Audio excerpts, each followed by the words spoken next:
suis Michel Fabreguet, professeur d'histoire contemporaine à Sciences Po Strasbourg, et je viens de faire paraître donc en codirection avec Daniel Anki un ouvrage collectif donc qui publie les actes d'un colloque qui a été organisé à l'Institut d'études politiques, qui est paru donc chez l'Harmattan et qui a pour titre Les héros du retrait dans les mémoires et les représentations de l'Europe contemporaine.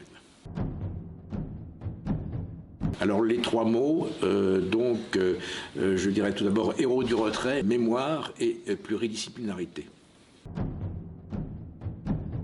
Cet ouvrage constitue en quelque sorte le troisième volet d'un triptyque, puisque auparavant et selon la même méthode, nous avions organisé deux autres colloques qui avaient abouti à deux publications. L'idée de cette entreprise nous est venue de la lecture des travaux d'un écrivain allemand, Hans Magnus Enzensberger, qui avait publié déjà en 1989 donc un article consacré justement à ces héros du retrait qu'il oppose aux héros traditionnels qui se caractérisent par leurs exploits.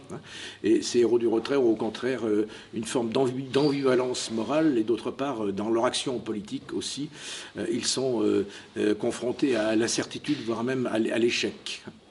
Alors, notre idée a été d'envisager, d'élargir cette notion définie par Enzensberger à d'autres cas, tout d'abord historiques, mais aussi littéraires du XXe siècle, à travers, par exemple, l'expérience des deux guerres mondiales, à travers l'expérience de la décolonisation, mais aussi à travers des formes de contestation et des démarches plus individuelles sur le plan spirituel.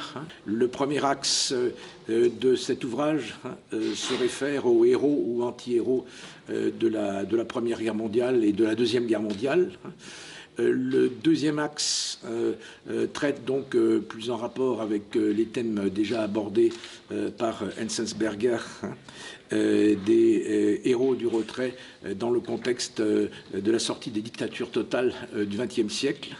Alors le troisième axe est tourné vers une production plus littéraire, puisqu'il envisage par exemple le cas des productions de Tommy Ungerer, qui définit aussi des héros qui se situent en marge et dans le retrait.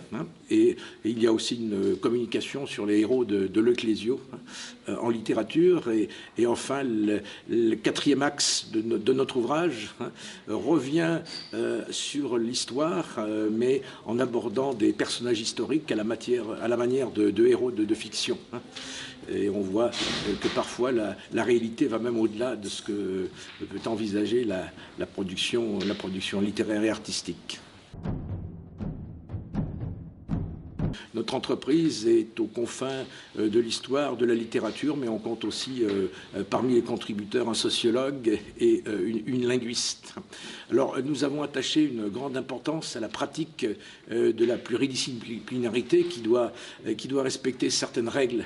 Nous n'avons pas voulu imposer a priori à nos participants un carcan méthodologique trop strict, en laissant à chacun, au contraire, entière liberté dans le traitement des sujets abordés. Et c'est ainsi que nous parvenons à une rencontre heureuse entre plusieurs disciplines pour mettre en évidence en particulier donc les phénomènes de mémoire à travers l'étude des vecteurs de la mémoire ou des lieux de mémoire qui sont portés en particulier par des dessins, par des productions picturales, mais également bien sûr par des œuvres littéraires ou des œuvres cinématographiques. Et ce traitement est valable donc aussi bien pour ce qu'on pourrait appeler la mémoire historique que la mémoire fictionnelle. Voilà donc ce que dit le résumé de la communication de Madame Dénin-Lalard. Aristinton, le soldat sans quête d'héroïsme. Aristinton est un soldat sans grandeur, un homme désenchanté. C'est pourtant à ce soldat britannique oublié de la Première Guerre mondiale que l'Angleterre s'intéresse aujourd'hui.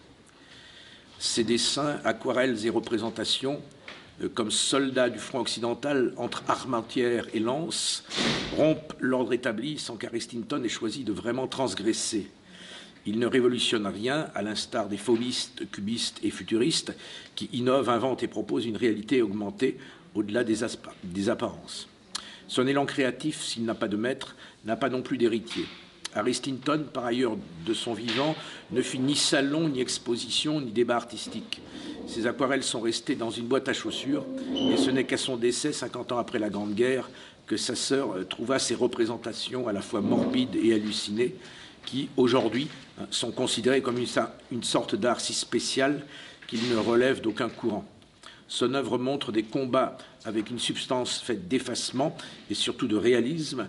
Aristington rend compte d'une guerre mortifère à laquelle sont confrontés non seulement lui et son régiment, mais aussi les soldats des autres nations, tous englués dans des batailles et des attentes totalement déshumanisées. Les combattants y sont secs et sans émotion, mécaniques, des sortes d'abstractions juxtaposées, placées là pour obéir. L'originalité d'Aristington est donc d'avoir su transcrire et non imiter le déchaînement et la violence de la guerre.